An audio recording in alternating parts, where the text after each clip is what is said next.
한국에 사는 게 그렇게 창피하고 부끄러운가 봐. 애써 괜찮은 척 하는 것 같아서 말이야. 뭐라고 그게 무슨 뜻이지? 지금은 일본인이지만 한국으로 이민을 꿈꾸고 있는 붕코라고 합니다. 이미 한국에 살고 있는 친구네 집에 가본 뒤로 그 뒤로는 나도 한국에 살고 싶다는 생각이 정말 간절합니다. 일본 사람들은 한국이 이렇게 대단한 나라인지 모를 거예요. 저는 일본 남부 지역 후쿠오카 지역에 거주하고 있습니다. 국립공원 주변에서 관광어부를 먹고 살고 있어요. 일본 남부는 정말 가난한 곳입니다.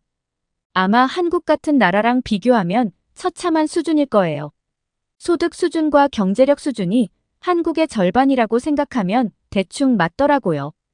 그만큼 먹고 살 게 없는 이곳에서 사람들은 돈벌이를 해야 할 수단이 필요했고 산을 정상까지 등반할 수 있도록 꾸며놓았고 때문에 일본의 많은 관광객들이 찾아와주고 있는 게 사실입니다.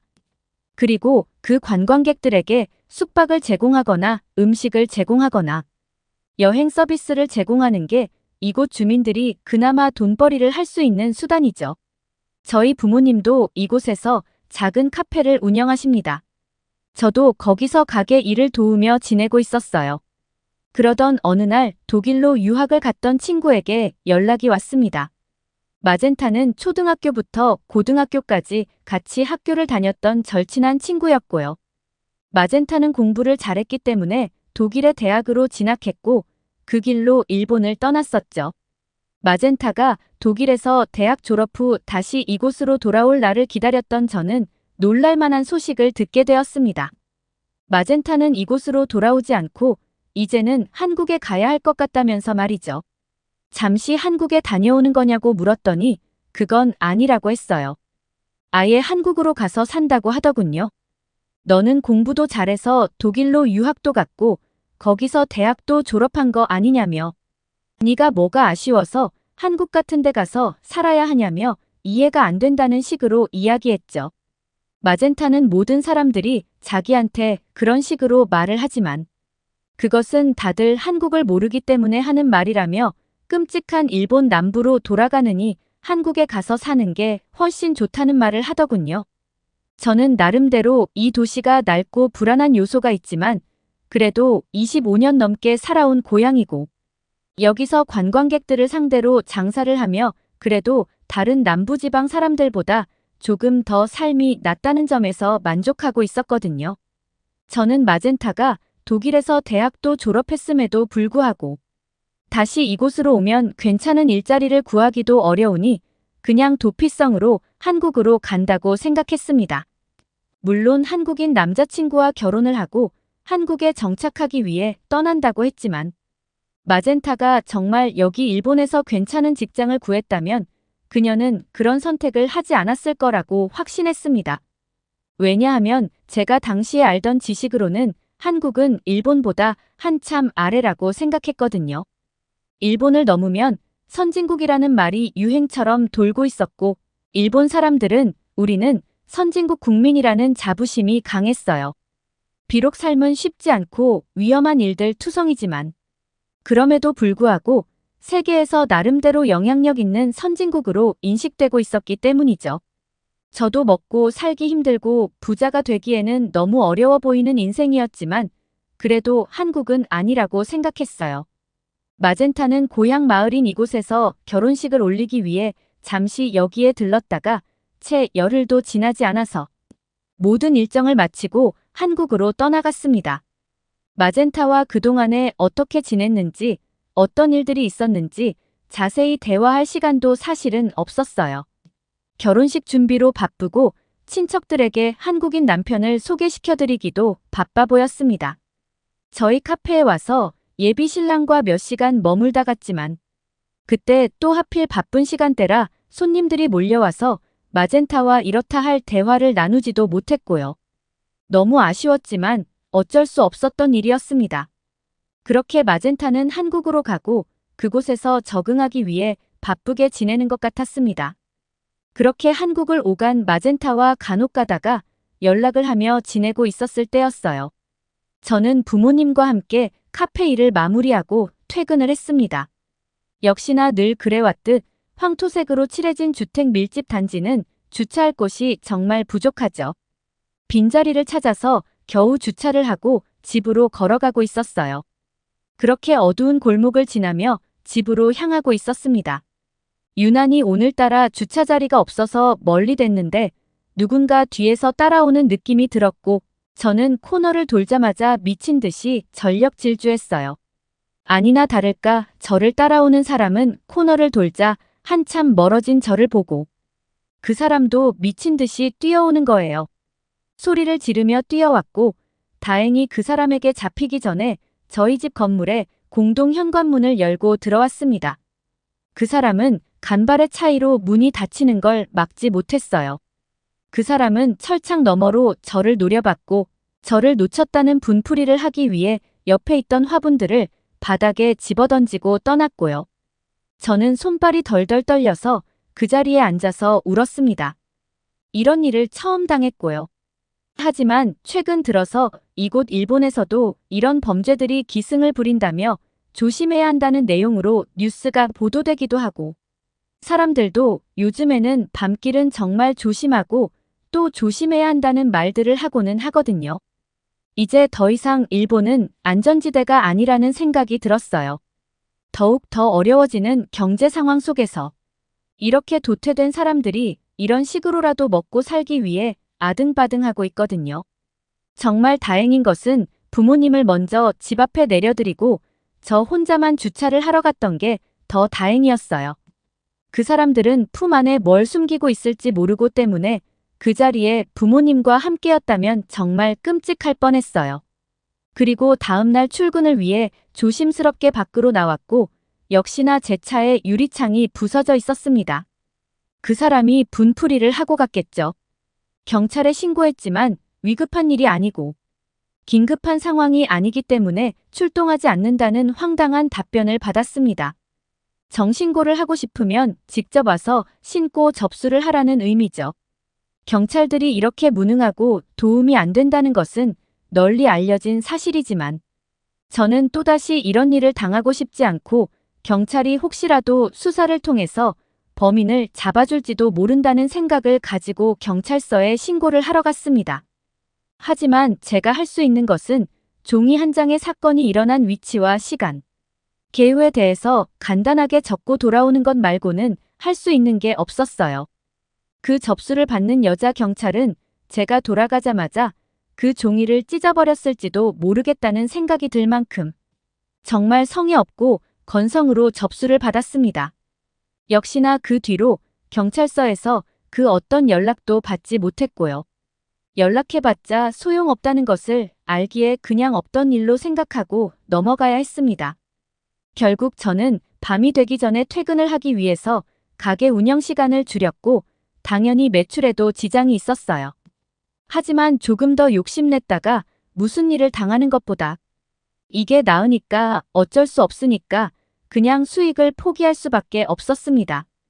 그렇게 얼마 지나지 않아서 마젠타와 통화를 하게 되었고 제가 최근에 겪은 일에 대해서 말했어요.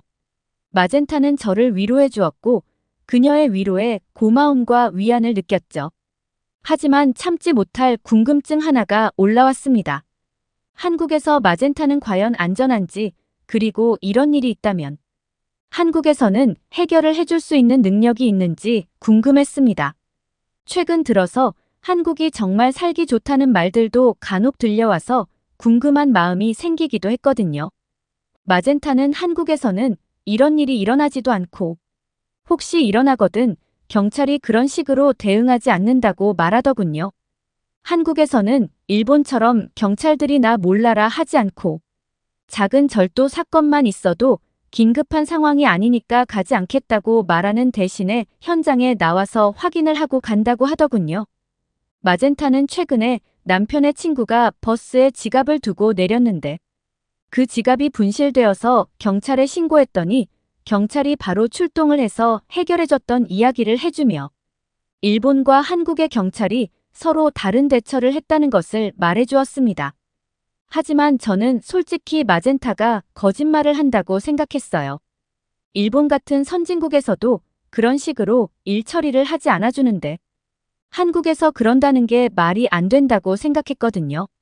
단지 마젠타는 한국에 간 것을 창피해하지 않는다고 말하고 싶어서 거짓말을 하는 거라고 생각했습니다.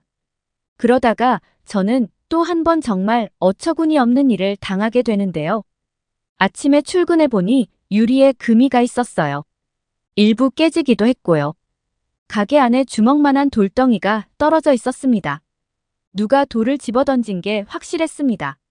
당연히 경찰에 신고를 했습니다. 하지만 이번에도 이미 일어난 일이고 긴급한 상황이 아니기 때문에 출동하지 않겠다는 거예요. 정말 화가 머리끝까지 났습니다. 화난 채로 경찰서에 방문했고 강력하게 항의했지만 그들은 저를 거의 무시하는 듯 했어요. 종이 한 장을 내밀며 여기에 리포트를 작성하고 가라고 하는 말만 반복할 뿐이었어요. 저번에도 이런 리포트를 작성하고 갔는데 아무 연락도 없지 않았냐며 화를 냈지만 그들은 제 말을 신경조차 쓰지 않았습니다. 저와 같은 사람들이 매일 몇 명씩 찾아오고는 하니 그냥 그러려니 하는 눈치였어요. 그렇다고 리포트를 작성 안 할 수도 없으니까 일단 하고 나왔죠. 경찰서에 가서 강력하게 항의했던 탓인지 한 달 뒤쯤 연락이 오더군요. 수사를 진행해봤지만 CCTV가 작동 중이지 않았고 그 이외에 모든 수사 단서가 없다며 저희 보고 직접 가게 주변에 CCTV를 설치하는 게 범죄를 예방하는 방법이라고 말해주고 통화는 끝났습니다. 그게 정말로 다였어요. 주변 상인들은 그들이 제 리포트를 잊어버리지 않고 기억해줬다는 것에 감사 인사라도 해야 할 정도라며 주변 상인들도 일본의 행정에 강한 불만을 표시하기도 했죠. 이 일로 저희 가게 및 주변의 가게들이 공금을 모아 CCTV를 설치하기까지 했습니다. 그 뒤로 마젠타와 통화하며 많은 대화를 했습니다. 그리고 이번에 있었던 일에 대해서 이야기도 나왔어요. 이제는 안전하지 않겠냐며 진작에 CCTV를 달아놓았어야 했다며 말이죠. 마젠타는 한 번 더 놀라며 여기 한국은 사비를 들여서 길거리에 CCTV를 설치하지 않는다며 한국에서는 어디를 가나 CCTV가 길거리를 찍고 있고 한국에서는 그런 일이 일어나지도 않을 뿐 아니라 일어나게 되면 금방 잡힌다는 황당한 이야기를 하더군요. 저는 2번의 범죄 피해로 마음고생을 하고 있는데 마젠타는 끝까지 한국에 간 것에 대해서 후회하고 부끄러운 마음을 숨기기 위해 또 방어적인 말들을 한다고 생각했어요. 반면에 정말 한국이 그런 곳이라면 정말 살기 좋은 곳 아니겠냐는 생각도 동시에 들었습니다. 저는 마젠타도 볼 겸 한국이 정말 그렇게 좋은 곳인지 확인도 할 겸 한국행 비행기표를 예매했습니다. 마젠타는 처음으로 일본에서 친구가 온다며 너무 좋아해 주었고요. 마젠타는 방이 하나 남으니 자기 집에 지내면서 원 없이 한국을 구경시켜주겠다고 했습니다. 저는 처음에 신세지는 것 같아서 거절하려고 했지만 한국의 숙박비를 보고 결국 마젠타의 제안을 받아들일 수밖에 없었어요. 왜 이렇게 비싼가 하고 봤더니 한국의 경제 수준은 결코 작지 않았습니다. 그렇게 한국에 도착했고 마젠타는 공항에까지 마중 나왔습니다. 그녀가 운전하는 차를 타고 마젠타의 집으로 향했어요. 그리고 일본과는 많이 다른 풍경이 보였습니다. 일률적으로 황토색 페인트를 칠한 일본의 주택 단지와 비교해서 한국의 공동주택은 정말 규모와 외관면에서 이미 차이가 많이 났습니다. 한국 사람들은 대부분 아파트에 거주하는데 하나같이 깔끔하고 튼튼해 보이고 완벽해 보였습니다. 일본에서는 황토색 페인트로 건물 외관이라도 칠해놓으면 그나마 괜찮은 데고 외벽이 조금씩 부서져 있는 집들도 너무나 많거든요. 한국은 아파트뿐만 아니라 어디를 가도 외벽이 부서져 있는 집은 없었어요. 그냥 풍기는 분위기부터 한국이 훨씬 더 깨끗하고 정비가 잘 되어 있다고 느꼈습니다. 그리고 수많은 거리의 건물들을 지나서 마젠타의 아파트에 도착했는데 마젠타의 말들은 거짓이 아니라고 느끼게 되었습니다. 너무나 깨끗하게 정비된 단지 안, 그리고 상주하고 있는 경비원들, 그리고 곳곳에 설치되어 있는 CCTV는 범죄자들이 발도 들릴 수 없도록 설계가 되어 있었어요. 자세히 들여다보고 말고 할 것 없이 저는 일본과는 너무나 다른 분위기에 압도당했습니다. 제주도 로마에 가본 적도 있는데 한국의 서울이 더 화려하고 멋졌어요. 이건 비교할 대상이 아니에요. 한국이라는 나라가 이렇게 발전하고 있을 줄은 꿈에도 몰랐거든요. 그리고 마젠타를 따라서 한국 생활을 경험할 수 있었고 어디를 가든지 편리한 것은 둘째치고 안전하다는 느낌을 매번 받으며 다닐 수 있었어요. 마젠타는 겁없이 한국의 밤거리를 휘젓고 다녔으며 한국은 어두침침한 골목도 없었으며 어디에나 조명이 있었습니다.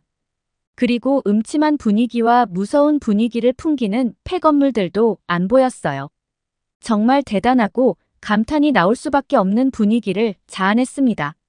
그리고 마주친 모든 한국 사람들은 친절하고 좋았습니다. 일본에서도 친절한 사람들은 친절하고 좋지만 정말 찜찜한 분위기를 풍기는 사람들이 수없이도 많은데 한국에서는 그런 사람들을 만날 수 없었어요. 이런 사람들이 갑자기 이유 없이 돌을 집어던지거나 강도를 하기 위해 저를 쫓아올 것이라는 생각조차 할 수 없는 분위기였습니다. 한국에 오래 있지 않아도 그런 것을 느끼는 데는 오래 걸리지 않았습니다. 밤에 여자 둘이 편하게 편의점 앞에 앉아 맥주를 마시는데 이것은 상상할 수도 없던 모습이에요. 여자 둘이 동네 벤치에 앉아서 맥주를 마시고 있다. 저희에게 돈을 내밀며 얼마면 되냐고 물어볼 남자들을 생각해보세요. 다시는 밤 공기를 느끼며 맥주를 마시겠다는 생각도 못할 테죠. 하지만 한국에서는 그런 걱정을 하지 않아도 됩니다. 정말로 말할 수 없을 만큼 안전하고 멋진 곳이에요. 저는 한국으로의 완전한 이주를 하고 싶다는 생각이 들었습니다. 마젠타는 제가 한국에 살기 위한 가장 빠르고 확실한 방법은 한국 남자와 결혼을 하는 거라고 하더군요. 한국어를 하나도 모르는 제가 그러기는 쉽지 않겠죠. 저는 대학도 나오지 않아서 한국에 취업을 하는 것도 사실상 불가능하고요. 솔직히 제가 한국으로 이민을 오는 게 거의 불가능한 상황이죠. 하지만 카페에 앉아서 가만히 손님을 기다리고 있으면 한국에 다녀왔던 생각들이 떠올라서 견딜 수가 없어요. 한국으로 이민 가기 위해서 정말 이제부터라도 뭐라도 준비해야 되겠다는 생각이 들어요. 그래서 지금은 열심히 한국어를 배우고 있고요.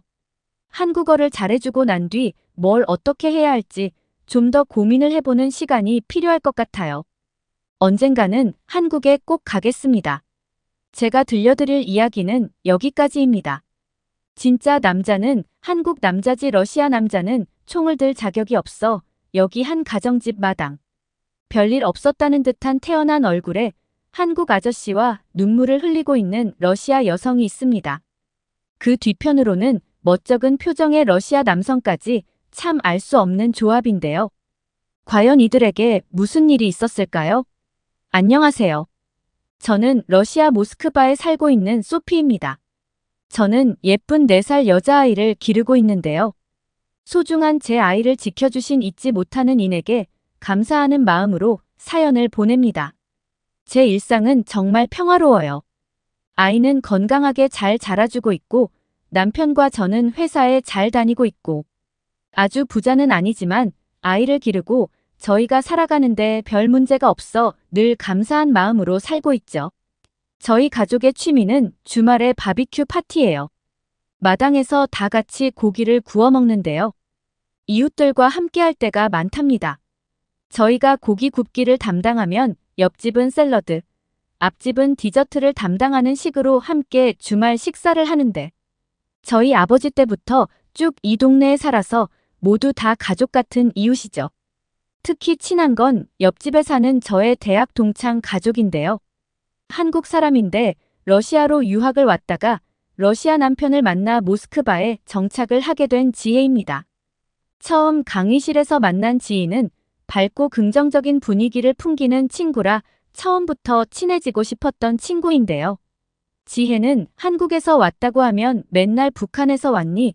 남한에서 왔니를 물어보는 사람들에게 지쳐 있었는데 그런 걸 안 물어보는 러시아인은 처음이라며 좋아했던 첫 만남이 아직도 생생하네요.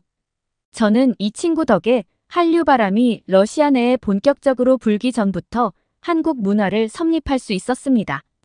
대학 내내 같이 붙어 다니며 한국 이야기를 듣고 한국 영화도 봤고요. 친구를 통해 한국 음식 등을 접해 저도 이제 한식의 입맛이 좀 들었어요. 몇몇 요리는 배워서 집에서 해먹곤 합니다. 한국말도 조금은 할 줄 알고요. 아, 맞다. 러시아에서 김밥 유행하는 거 아시죠? 한국 뉴스에서 러시아인들이 김밥에 열광한다고 여러 번 나왔다고 하더라고요. 저는 이제서야 김밥에 열광하는 러시아인들을 보며 코웃음을 쳤다고요. 이제서야 이런 완벽한 건강식을 알아보다니 다들 바보라니까요. 대형마트에서 파는 한국의 냉동김밥을 4억 원은 받는데요. 전 제가 만든 김밥이 더 맛있더군요. 이건 지희도 인정해줬어요. 이런 걸 치킨밥이라고 한다면서요. 한국인들은 밖에서 김밥을 사 먹는 것보다 번거로워도 직접 사 먹는 걸 좋아한다면서요. 지혜가 아이들이 먹을 수 있게 작게 김밥을 싸는 방법을 알려줘서 우리 딸도 김밥을 제법 잘 먹는답니다. 한동안 안 해주면 해달라고 조를 정도예요. 러시아 아이들이 먹는 음식들은 아무래도 한국 음식처럼 영양소가 고루 갖춰져 있지도 않고 너무 달고 짠데 이렇게 영양소가 잘 갖춰진 한국 음식을 잘 먹어주니 참 좋아요. 우리 아이가 태어나서 지금까지 큰 병 치료 없이 잘 자라고 있는 건 아무래도 지혜가 알려준 한식 덕분인 것 같다고 생각하고 있답니다. 주중에는 열심히 일하고 아이는 잘 자라고 주말에는 좋은 이웃들과 맛있는 음식도 나누어 먹고 이런 잔잔한 일상에 약간의 변화가 생겼는데요. 바로 지혜의 부모님께서 러시아로 오시게 된 겁니다. 지혜가 결혼하기 전에는 지혜가 한국으로 가족을 만나러 갔었는데요. 이번엔 지혜가 임신 중이어서 가족들이 다 온다고 하더라고요. 지희의 가족들을 제가 대학교 졸업식 때도 만난 적이 있어 저도 너무 반가웠죠. 2달가량 지혜 집에서 가족들이 지낸다고 하기에 즐거운 마음으로 저희의 바비큐 파티에 초청을 했습니다. 듣자 하니 지희 아버지께서 막걸리라는 한국 술을 좋아하신다고 하셔서 한국 마트에 가서 일부러 막걸리도 준비하고 한국 김치도 샀어요. 그런데 주말에 저희 아버지도 오신다는 게 아니겠어요? 분위기가 어색해질 것 같아 좀 망설였는데 저랑 제일 친한 친구 아버지이시니까 괜찮지 않을까 하는 마음으로 두 가족이 만났죠. 저희 아버지께서 영어를 좀 하시긴 하지만 아주 유창하시지 않고 저희 아버지는 아는 한국어라고는 안녕하세요. 감사합니다. 사랑해요. 밖에 없는 사람이라 괜찮을까 싶었는데 두 분은 의외의 공통분모가 있었습니다. 바로 술과 군대였어요. 저희 아버지께서는 러시아 육군에서 20년가량 군 생활을 하셨습니다. 지금은 퇴역을 하셨죠? 더 이상 일을 하시지 않고 이제는 취미 생활을 즐기시며 쉬고 계신데요. 평상시 말수가 별로 없는 분이거든요. 적어도 제가 아는 아버지는 그렇습니다. 그런데 이렇게까지 말이 많은 분인 줄 이번에 처음 알았네요. 술이 들어가서 그런가?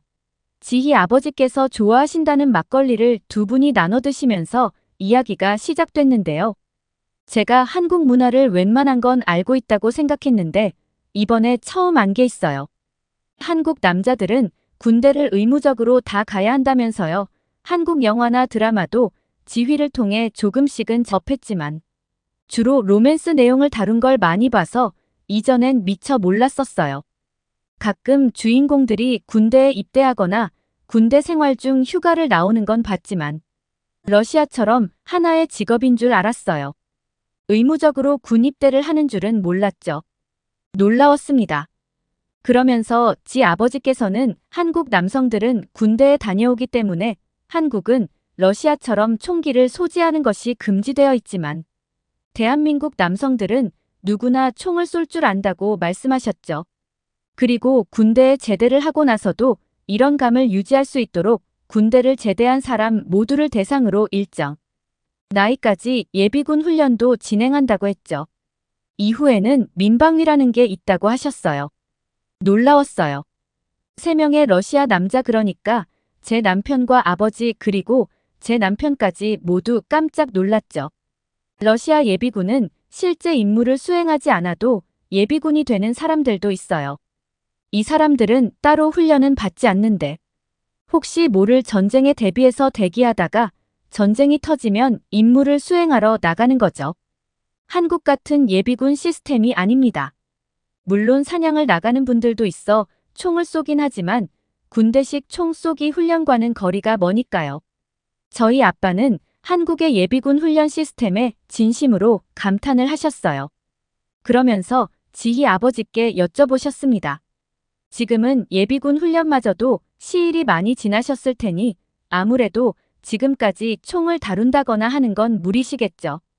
러시아에 오신 김에 함께 사냥을 해보신다거나 하면 좋을 텐데요. 모스크바에서는 야생 멧돼지 사냥을 해볼 수 있거든요.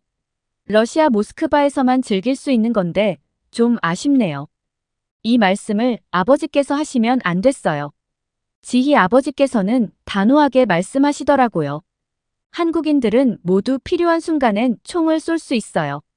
그리고 군대에서 강하게 훈련을 받았기 때문에 이건 몸이 기억하고 있습니다. 그러면서 총을 가지고 와보라고 하시더군요. 연세도 있으시고 저희 아버지에 비해서 아무래도 체구도 좀 작은 분이라 총을 다루다가 사고가 날까봐 하지 마시라고 말렸는데 아버지께서 말리지 말라는 손짓을 하시는 거예요. 총을 받아든지 아버지께서는 굉장히 진지한 얼굴로 총을 쏘는 자세들을 보여주셨습니다. 잘 모르는 제가 보기에도 뭔가 절도가 있고 멋있었는데 저희 아버지는 박수를 치며 완전 감탄하고 계시더라고요. 나이가 좀 있으신데도 이렇게 부드럽게 서서 싸 아래로 겨냥 엎드려 싸서 서싸에서 무릎싸로 자세 전환이 되다니. 완전 프로페셔널한 저격수와 같다고 엄지척을 하셨죠. 미군의 젊은 친구들보다 훨씬 능숙하고 숙련된 자세라며 한국인들이 다 이렇다면 한국 사람들은 인구의 절반이 총기 전문가라고. 총을 쏜다거나 하는 군대에서 배운 것들은 몸이 기억하는 거라 잊기 힘든 것은 맞지만 이 연세까지 이렇게 유지하시다니 놀랍다며 평상시에 운동을 하시는지도 궁금해하셨고요. 아버지께서는 과거 폭동 당시 한인타운을 지켜낸 한인 교민들의 이야기를 통해 한국 남성들의 능력치를 알고는 있었지만 한국 사람들의 클래스가 이렇게 유지될 거라고는 생각을 못했다고. 제가 말실수를 했다며 윙크와 함께 지희 아버지께 막걸리를 권했죠. 그리고 두 분은 주거니 받거니 하며 술을 드셨는데요.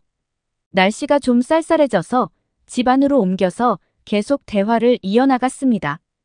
두 분은 거의 영혼의 단짝이 된 것 같은 느낌으로 친해지셔서 아버지께서는 제게 야생 멧돼지 사냥을 예약하라고 하셨죠. 두 분이서 꼭 가셔야겠다고요. 두 분이서 하이파이브를 하시고 껄껄 웃으시면 난리가 났죠. 그런데 그 사냥을 예약할 필요는 없었습니다. 이날 저녁 사건이 터졌거든요. 그리고 제 아버님은 제 평생 은인이 되셨습니다. 막걸리가 생각보다 도수가 높은 술인가 봐요. 저희 아버지와 남편은 기절해버리더라고요. 저녁을 먹어야 하지 않겠냐며 깨웠는데 완전 정신을 못 차리길래 그냥 놔뒀죠. 지금 생각해도 좀 짜증나네요. 술을 마신 사람 중 제 아버님만 멀쩡하셨어요.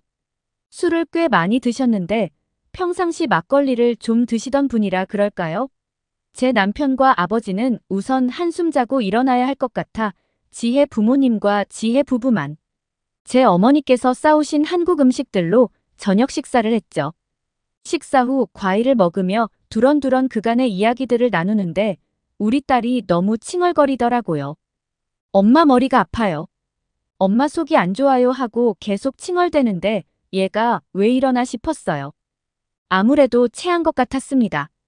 그런데 아무리 천장을 찾아봐도 체했을 때 먹는 약이 없는 거예요. 손님을 초대했는데 애가 칭얼거리니 죄송스러운 마음에 곤란해하고 있는데 지혜 어머니께서 보시고 바늘이 있냐고 물어보시더라고요. 있긴 있는데 이걸 왜 찾으시지 하는데 손을 따야 한다고 하시는 거예요. 손가락을 바늘로 찌르는 거랑 체하는 거랑 무슨 상관이지 하고 너무 의아했는데 지혜 어머님이시니까 일단 믿고 아이 눈을 가려주었습니다. 옷세상에 검붉은 피가 나오더라고요.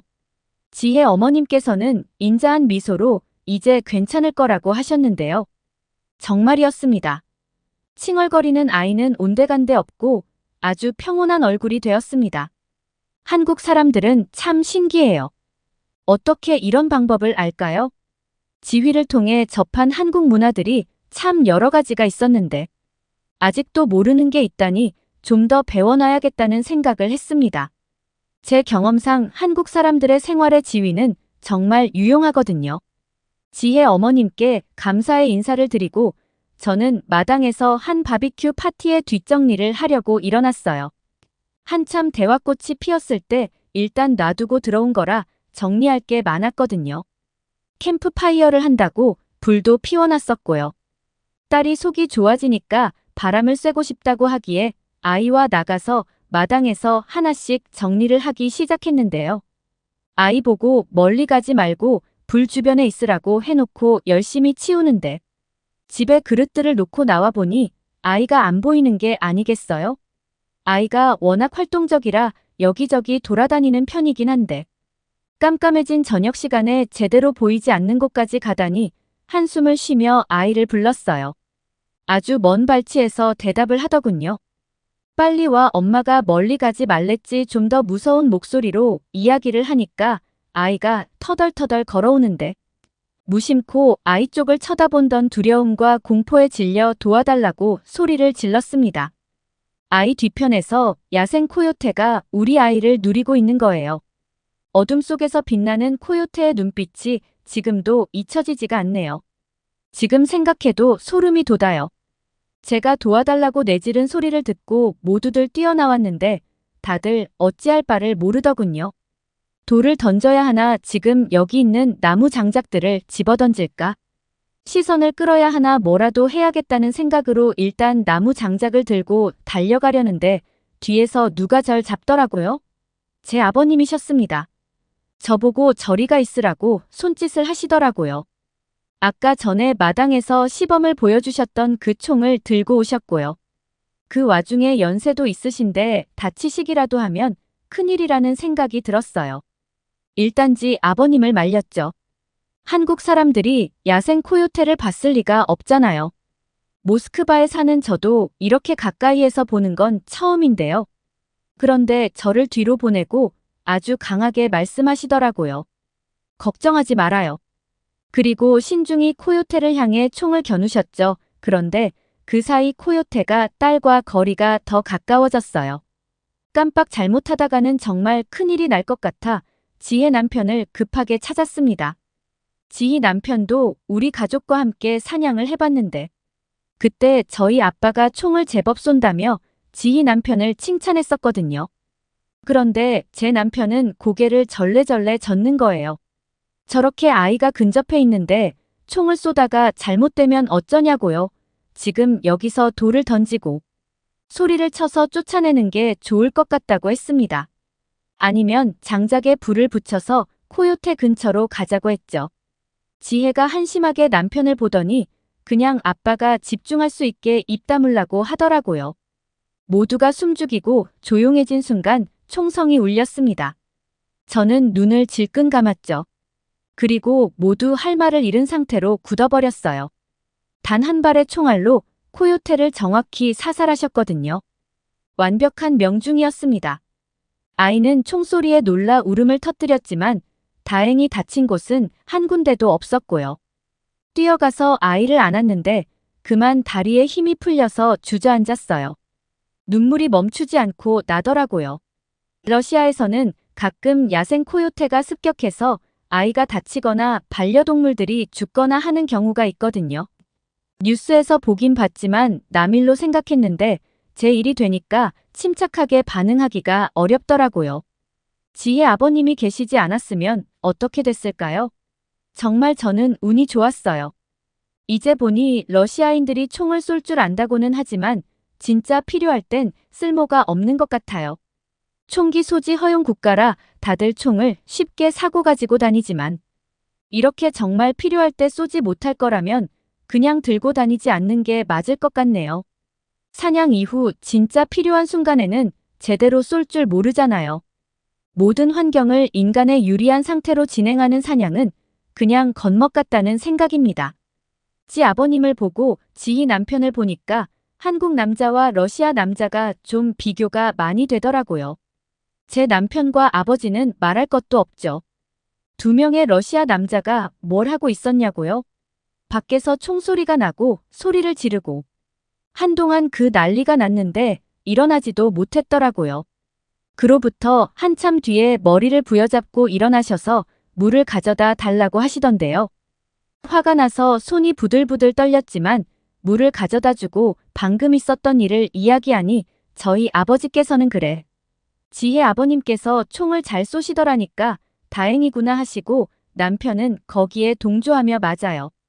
맞아요만 하는데 한숨이 절로 푹 나왔습니다.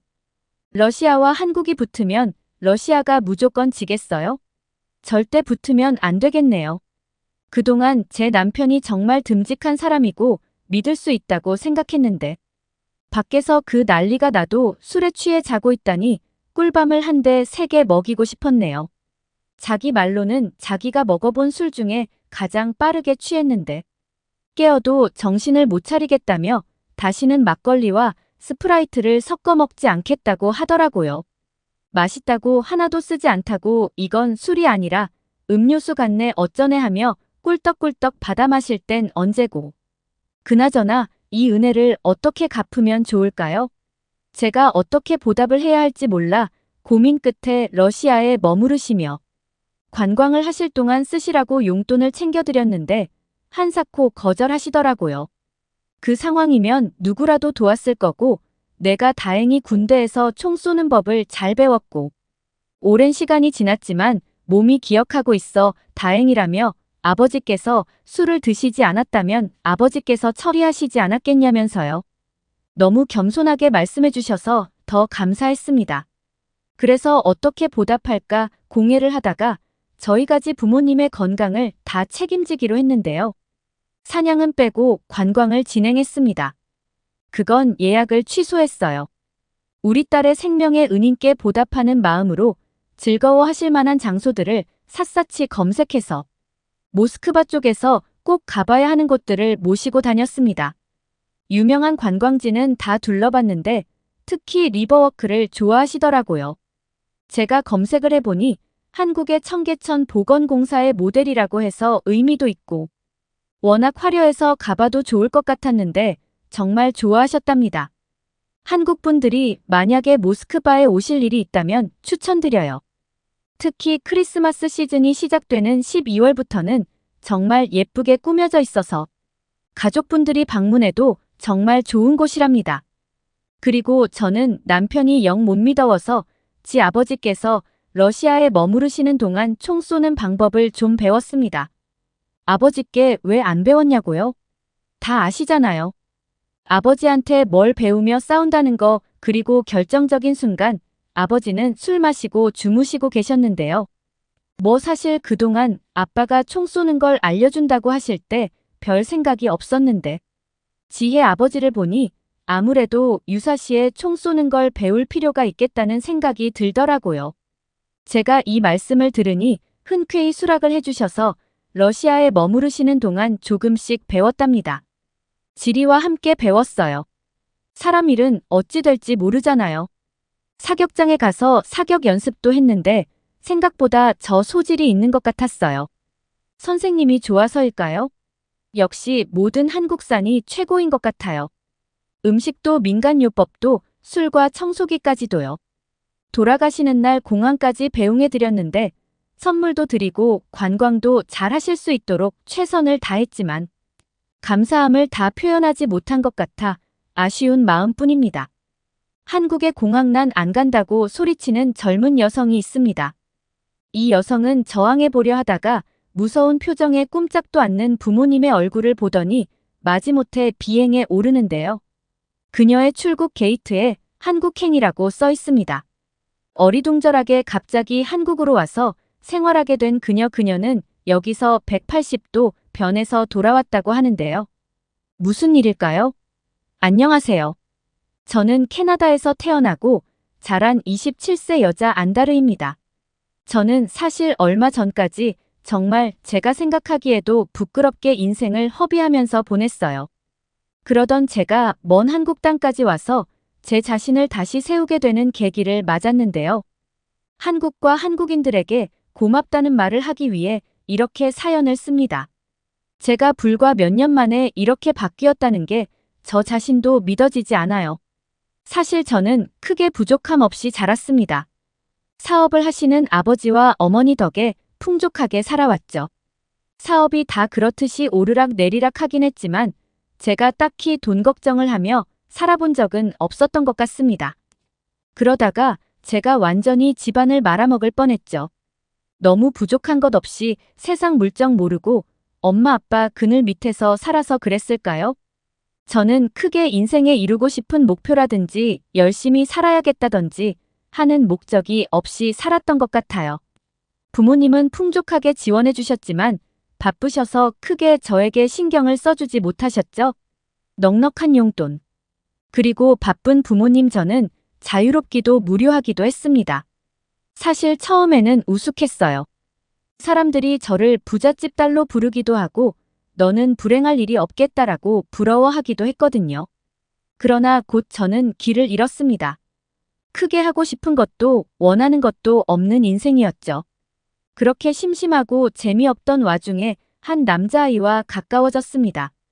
저는 사립학교를 다녔기 때문에 주위엔 거의 있는 집 자식들과 잘 관리된 친구들이 많았죠. 그런데 그 친구는 달랐어요. 우연히 친구 모임에 갔다가 만났는데 그냥 평범하거나 어쩌면 약간 못 사는 부류였죠. 저는 그의 거친 매력에 금세 빠져들었습니다. 한동안 그 아이가 제 인생에 가장 큰 흥미를 줬죠. 오랜만에 궁금하고 호기심이 가득해졌어요. 고등학교를 졸업하고 대학교를 진학하면서 저는 더욱 자유로워졌죠. 대학교 기숙사에서 지내게 되면서 부모님과는 더 멀어졌거든요. 저는 대학교 생활을 하며 그 친구와 정식으로 사귀게 되었는데 그 친구를 따라 약간은 위험해 보이는 파티도 하고 불법적인 행동도 했어요. 자세히 말하지는 못하지만 어찌됐건 제가 일탈을 하고 있다는 것은 확실했죠. 저는 그 남자친구가 부족했던 돈을 얼마든지 공급해줬고 그는 저를 새로운 세계로 이끌고 즐겁게 해줬어요. 그러던 어느 날 부모님은 한 번도 하지 않으시던 이야기를 하셨어요. 제가 용돈을 너무 많이 쓴다는 것이었어요. 저는 처음에는 부모님께 그 정도 돈도 못 주냐며 화를 냈죠. 결국 부모님은 대학생이 되었으니 필수 생활비 말고는 스스로 돈을 벌어서 생활하라며 카드와 제 용돈 계좌를 일부 막아두었어요. 저는 너무 황당해서 반항하다가 결국 진짜로 용돈을 안 주신다는 것을 깨닫고 아르바이트를 구해보았어요. 일평생 뭔가를 열심히 해서 쟁취하거나 스스로의 힘으로 뭘 얻어본 적이 없던 제가 갑자기 뭘 하려니 제대로 됐겠어요. 친구들에게 부탁해서 몇몇 파트 자리를 소개받아서 나갔다가 사고만 치고 말았죠. 첫 번째로 제일 구하기 쉽고 재밌어 보이던 서빙 알바를 했는데 일한 첫날에 바로 뜨거운 스프를 손님 바지 위에 엎고는 큰 금액을 배상해줘야 할 뻔했어요. 다행히 제가 너무 당황해서 죄송하다고 사과하니 그 남자 손님은 괜찮다고 말해주어서 상황을 넘겼어요. 한번 그렇게 사고를 치고 나니 그 다음부터는 서빙을 할 때 잔뜩 긴장한 상태로 일이 제대로 되지 않더군요. 그 다음엔 서빙 말고 주방 보조일을 나가보았는데 정말로 다신 하고 싶지 않더군요. 너무도 힘들었어요. 게다가 손에 상처만 가득 입고 왔죠. 저는 할 수 없이 몇 주를 남자친구와 친구들에게 돈을 빌리며 버티다가 엄마에게 다시 연락했어요. 돈을 아껴 쓸 테니 다시 용돈을 달라고요. 도저히 혼자서 돈 벌어서 생활하기가 힘들다고요. 엄마는 엄한 목소리로. 경제관념을 제대로 가지라고 뭐라고 하셨죠? 나중에 알고 보니 그맘때 부모님 사업이 힘들어진 시기였어요. 어찌됐건 저는 다시 겨우 줄어든 용돈으로 생활을 이어나갔는데 남자친구는 자신의 돈을 갚으라며 재촉하더니 결국 헤어지자고 통보했어요. 혹시 돈이 없는 나는 매력적이지 않은 거냐고 소리쳤는데 진심인지 뭔지 그렇다고 하더군요. 돈이 없으니 재미있게 놀 수가 없다면서요. 저는 크게 상처를 받고 페인 같은 생활을 시작했어요. 적은 용도는 금방 탕진됐죠. 그리곤 카드를 긁어댔어요. 곧 부모님께 제가 수업도 제대로 안 들어오고 불성실하다는 연락이 갔죠. 저는 집으로 불려갔어요. 엄마 아빠는 무표정으로 저를 계속 쳐다보셨어요. 소리를 지르거나 크게 질책하지 않지만 저의 경험상 이렇게 조용할 때야말로 부모님이 무시무시하게 화가 났을 때였습니다. 한참 쳐다보시던 아빠는 딱 한마디를 하셨어요. 너를 한국 보낼 거니까 준비해라. 저는 생각지도 않던 말에 놀라 경악했어요. 무서운 표정에 별말도 못하고 짐을 챙겨 따랐습니다. 엄마 아빠와 함께 인천공항에 도착한 저는 인천공항에 나와 또 기차역으로 향해 거기서 KTX라는 한국 기차를 타고 어딘가로 향했습니다. 만약 편한 마음으로 여행을 온 것이었다면 인천공항과 KTX역의 크기와 최신 시설이 압도당해 감탄했을 겁니다. 하지만 그 당시 저는 공항이 멋지다고 스쳐 지나가듯 생각은 했지만 잘못해서 한국에 온 것인지라 여유롭게 구경할 여유가 없었죠. 그렇게 기차에서 내려 택시를 타고 도착한 곳은 바로 산이었습니다. 산 입구에 스님 한 분이 저희를 기다리고 있었습니다. 저희 부모님은 공손하게 스님한테 인사를 드렸습니다. 저도 따라서 이상한 인사법으로 인사를 했죠. 한국어로 적혀 알 수 없는 표지판을 몇 개 거쳐 서쪽으로 올라가자 절이 나왔습니다. 젊은 한국인 여성 한 명이 뛰쳐나와 저희를 맞이했습니다. 이 젊은 여성은 영어를 잘하여 소통이 편했습니다. 그녀는 자기를 예진이라고 소개했습니다. 한 달 동안 같이 지내실 텐데 잘 부탁드려요. 이게 대체 무슨 소리인가 싶었습니다. 제가 부모님에게 무슨 일인지 설명하라는 표정으로 찾아보자 아버지가 입을 열고 충격적인 말을 뱉었습니다. 제가 한 달 동안 여기서 혼자 지내면서 템플스테이를 할 거라는 겁니다. 그것도 수행자와 스님들을 돕는 자원봉사자로요. 순간 벙진 저는 곧 정신을 차리고 부모님께 따지기 시작했습니다. 저는 절대 이런 위치한 곳에서 못 산다고요.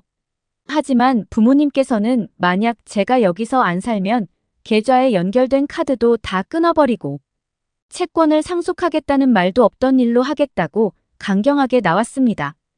돈을 끊어버리게 됐다는 일을 하자 저는 더 이상 반박할 힘을 잃었습니다. 당장 저를 떠난다고 해도 카드를 쓰지 못하면 다시 힘들게 알바하거나 곤궁하던 생활로 돌아가야 했죠. 너무너무 싫었지만 울며 겨자 먹기로 한 달 동안만 절에 머물기로 했습니다. 부모님은 저를 데려다 준 뒤 다시 캐나다로 떠나버렸고 완전히 혼자 남았습니다. 젖은 짐을 숙소에 풀고 옷도 누추한 템플스테이 옷으로 갈아입었습니다. 예지는 내일부터는 늦어도 아침 6시에는 일어나야 한다면서 오늘은 저녁을 먹고 푹 쉰 다음 일찍 잠에 들라는 말을 했습니다. 저는 그 말을 듣고 경악했죠. 아침 6시는 일어나 본 적 없는 시간이었습니다. 전 원래 잠꾸러기라 아침 7시에 일어나는 것도 힘들었습니다. 예지는 자기도 여기 온 지 이틀 되었다면서 저 말고도 외국인들이 한국에 템플스테이를 하러 많이 온다고 말했습니다. 저는 뭐가 좋다고 그렇게 많이 온다는 건지 이해가 안 됐습니다. 절에 무료로 머물 수 있다고 해도 결국 일을 시키는 거잖아요. 저는 저녁 식사를 하기 싫다며 그냥 일찍 잠에 들겠다고 말했습니다. 예지는 저에게 그래도 먹는 게 좋지 않아요. 같이 먹어요라고 설득했지만 저는 괜찮다고 말하고 그냥 누워버렸죠. 한국까지 오는데 피곤함이 쌓여서 그런지 잠이 솔솔 잘 오더군요. 다음날 예진이 저를 흔들어 깨웠습니다. 눈을 비비고 시계를 보니 6시 10분 전이었습니다. 저는 힘겹게 겨우겨우 일어났지만 예진은 저보다 훨씬 일찍 일어나서 채비를 마친 듯 했습니다. 그녀가 새벽 4시에 일어났다는 말을 듣고 저는 경악을 금치 못했습니다. 새벽 예불이 4시 반이라 그 시간에 일어났다는데 피곤하지도 않나 싶었죠. 세수를 하고도 여전히 잠이 깨지 못해서 몽능한 정신으로 멍 때리고 있다가 6시 5분 전쯤 바깥으로 나섰습니다. 늦가을의 새벽 6시는 아직 어둑어둑했습니다. 약간 으슬으슬하긴 했지만 상쾌한 공기를 마시니 저도 모르게 머리가 맑아지는 기분이었습니다. 예진이 새벽 6시에 아침 공양을 드린다길래 공양이 뭔지 궁금했는데 알고 보니 아침 식사를 뜻하는 듯 했습니다. 공연관이라는 곳에 들어가 보니 식당처럼 되어 있더라고요. 뷔페식으로 되어 있지만 가짓수는 그리 많아 보이지 않았습니다. 식판을 들고 음식을 고르던 저는 순간 눈을 의심했습니다.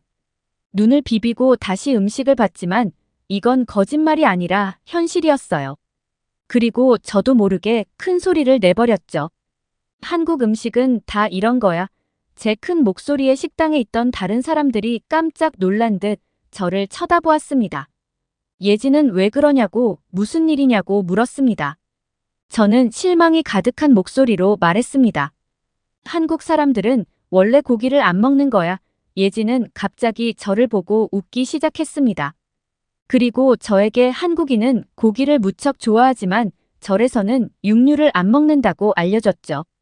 저도 절의 스님들은 육식을 하지 않는다는 이야기는 들었지만 설마 자원봉사자들한테까지 고기를 안 줄지는 몰랐습니다.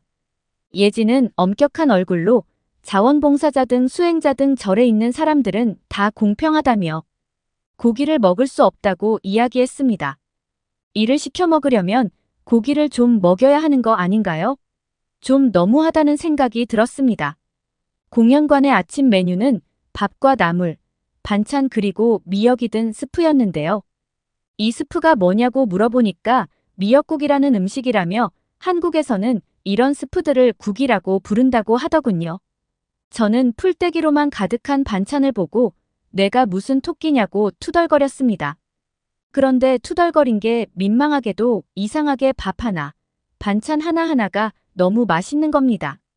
원래 저는 아침을 입맛 없다고 안 먹는 성격이었는데 어제 저녁을 안 먹어서 그런 건지 아니면 상쾌한 공기를 맡으면서 걸었기 때문인지 식욕이 돌더군요. 옆에 있던 예진이 미역국에 밥을 말아먹는 모습을 본 저는 예진을 따라해서 똑같이 해봤는데요. 밥이랑 미역국을 함께 먹으니 더 밥이 술술 잘 넘어가면서 속이 뜨끈뜨끈한 게 아주 좋았습니다. 예진은 한국 사람들은 이렇게 국에 밥을 말아먹는 걸 좋아한다면서 나중에 절에 나가면 국밥도 한번 먹어보라고 했습니다. 저는 식판을 싹싹 비웠고 옆에 있던 예진은 입맛에 잘 맞는다니 기쁘다고 말했습니다. 저는 밥 먹기 전에 맛 없을 것 같다고 온갖 투정을 부려놓고 싹 다 비워 뭔가 창피했습니다. 아침 식사를 한 뒤 다시 숙소로 돌아가 휴식 시간을 가진 뒤 8시가 좀 안 됐을 때 본격적으로 일을 시작했습니다. 저희는 다른 자원봉사자들과 전날 세탁해서 마른 이불과 옷을 접어 정리했습니다. 그리고 10시가 좀 넘어서 체험 프로그램이 시작되자 저희도 같이 참여했습니다. 그날 프로그램 내용은 연꽃 만들기였습니다. 체험 프로그램을 끝낸 후 공연 전에 절 근처 산을 잠깐 걸었습니다. 대단한 일을 한 것도 아닌데 절에서 시킨 잡무를 하고 체험 프로그램까지 하니까 은근히 피곤하더라고요. 하지만 곧 점심시간이라 낮잠 자기도 애매해서 저는 산책을 하며 잠을 깨웠습니다. 이미 늦가을이라 단풍이 지고 벌거벗은 나무들이 아쉬웠지만 새소리와 함께 평화롭고 고요한 한국산의 경치를 보고 있자니 저도 모르게 마음이 편안해졌습니다. 한국산은 참 매력적이었습니다. 캐나다는 날씨가 우중충하다 보니 산을 올라가도 풍경이 그리 예쁘지 않거든요. 그런데 한국은 어찌나 하늘이 맑고 푸르던지 여기서 같이 산책하던 예진이 하는 말이 한국은 국토의 대부분이 이런 산들이라 산악버스를 타고 조금만 이동해도 산이 있고 시골은 더욱이 뒷산이 흔하다고 했습니다.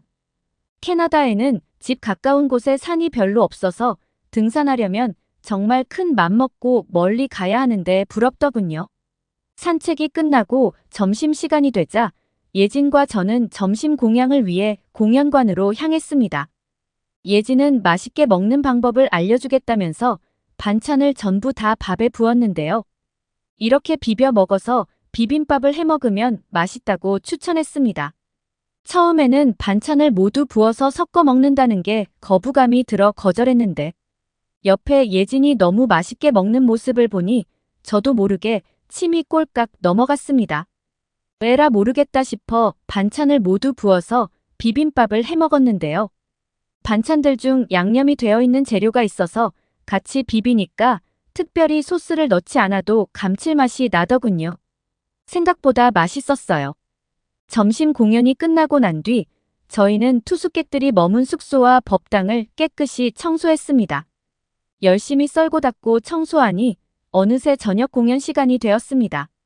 저는 아까처럼 비빔밥을 만들려고 했는데 음식을 해주시는 공연관 아주머니 한 분께서 저에게 다가와서 소주통 하나를 내미셨습니다. 저는 대체 이게 뭐지 싶었어요. 예지는 참기름이라고 뿌려 먹으면 맛있다고 말해줬습니다. 파스타에 올리브유를 뿌리는 것도 아니고 밥에 기름을 뿌려 먹는다는 게 신기했지만 참기름을 뿌려서 먹으니 훨씬 맛있더라고요. 고소한 냄새가 너무 좋았습니다. 저녁이 끝난 후 저도 처음으로 예불을 드리게 되었는데요. 이렇게 예불을 드릴 때는 타종을 먼저 친다고 하는데 아침에는 28번, 저녁에는 33번을 친다고 합니다. 저도 다른 수행자들과 돌아가며 타종을 쳤는데요. 종을 치는 순간 거대한 진동이 느껴지면서 산 전체에 크고 웅장한 소리가 울려 퍼지는데 그때 감동은 오로지 직접 타종을 쳐본 사람만이 느낄 수 있을 거예요. 예불이 끝나고 저는 절의 스님과 함께 차담을 나눴는데요. 저는 주지 스님께 왜 우리 아빠가 저를 이곳으로 보냈는지 모르겠다고 말했습니다. 조수님은 그저 빙그레 웃으시며 시간이 지나면 자연스럽게 그 뜻을 알게 될 거라는 아리송한 소리만 했습니다. 저는 그 뒤에도 절에서 자원봉사를 하며 바쁘게 하루를 보냈습니다. 내일 아침 일찍 일어나 절의 일을 열심히 돕다가도 자투리 시간이 지나면 절 근처를 걷곤 했습니다. 처음에는 웬 시골에서 살아야 한다는 생각에 짜증이 나서 절을 자세히 살펴보지 않았는데 한국절에는 열어볼 것이 많았습니다. 자유로운 미소를 띤 불상들은 물론이고 세월의 흔적이 묻은 비석들과 석탑들 등등 절 안에도 볼거리가 참 많더라고요. 돌길을 걸으면 작은 폭포수도 있었는데 그 시원하고 깨끗한 폭포수를 보면 일 때문에 쌓인 피로감도 바로 날아가 버렸죠. 그렇게 보름쯤 생활하자 정말 신기한 일이 일어났습니다. 오히려 놀고 먹을 때보다 몸이 더 건강해지고 피부도 좋아졌어요. 숙소 화장실에서 세안을 하고 거울을 보는데 저는 깜짝 놀랐습니다. 제 피부가 평소와 달리 너무 깨끗한 겁니다. 캐나다에서는 피부과를 아무리 다녀도 나아지는 게 없었고 트러블을 가리려고 화장을 항상 진하게 하고 다녔습니다. 화장품을 두껍게 바르고 다니니 갈수록 더 제 피부 상태는 나빠졌죠. 그런데 한국에서는 매일 규칙적으로 몸을 움직이고 몸에 좋은 한국 음식들을 먹고 매일 절 근처를 산책하며 운동을 하고 바깥 공기를 쐬다 보니 피부 트러블들이 싹 없어졌습니다. 저는 너무 기분이 좋더라고요. 고즈넉한 분위기의 절에서 조용하지만 행복한 시간이 흘러 어느새 한 달이 되었습니다. 저희 부모님은 저를 데리러 오셨죠? 올 때는 그렇게 여기에 있기 싫다고 난리를 피웠는데 막상 떠나려니 아쉬웠습니다. 일상으로 돌아온 저는 어머니에게 부모님 사업체를 배우겠다고 말했습니다. 부모님은 무척 놀랐습니다. 부모님이 해보라고 할 때는 죽어도 안 하겠다고 했거든요. 이상하게 한국에서 템플스테이를 갔다 오고 나니 차분하게 생각을 정리하면서 그냥 무료하게 보내는 것보다 뭔가 해보고 싶은 마음들이 생겼습니다. 절에서 염주 만들기를 할 때 특히 많은 생각 정리가 되었습니다. 저는 부모님에게 왜 저를 한국에 보내셨는지 알 것 같다고 말했습니다. 템플스테이 후 제 생활은 완전히 달라졌습니다. 아침 일찍 일어나 규칙적인 생활을 했고 군것질을 좋아하던 습관을 고쳤으며 참을성과 인내심도 강해졌습니다. 부모님도 저의 변화를 흐뭇해하셨습니다. 부모님이 저를 템플스테이로 보냈던 이유는 사실 한 기사 때문이었다고 했습니다. 평범한 힘든 일들을 겪지 못함. 저를 걱정한 부모님께서는 제가 스트레스나 실패에 쉽게 좌절하는 게 걱정되었다고 하셨습니다. 그러던 중 부모님은 한국의 템플스테이가 스트레스를 견디는 능력을 길러준다는 기사를 보게 되었습니다. 시간이 꽤 흐른 후에도 높게 유지된다는 연구 결과를 보고 부모님은 저에게 한국으로 휴가를 가 템플스테이를 하라고 권유할 생각이었죠. 그런데 알고 보니 제가 그맘때 엉망으로 살고 있었고 아예 한 달이란 기간 동안 절에 있으라고 보내버린 것이었죠. 현재 저는 어머니를 도우면서 케이터링 아티스트로 활동 중에 있습니다. 알바를 하루 만에 관두던 제가 현재는 3년이 넘도록 일하고 있다면 믿겨지시나요? 저의 인생을 바꿔준 한국 정말 감사드립니다.